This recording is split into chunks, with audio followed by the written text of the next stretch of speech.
What about videos? What about sending videos in the DMs when someone connects?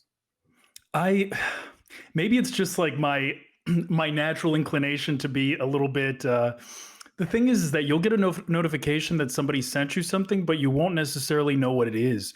And especially with video, like maybe for us, we don't think about it as much, but I know plenty of women who they have a lot of hesitations about opening that video. They have a lot of hesitations about accepting something like that because they don't know what they're getting, right?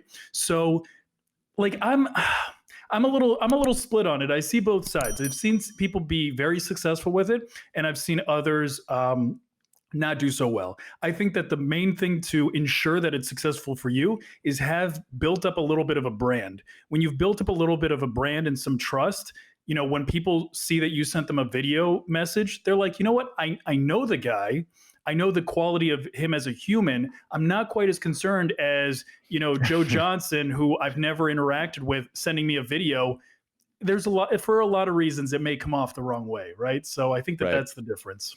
Thanks for watching Mark Savant Media. Here we're going to help you create a better content in less time and turn that attention into income. If you love this video, you're going to love these videos here. Click the one. Me and my team specially selected this just for you. Click the link. Check out the video. I'll catch you here next time on Mark Savant Media.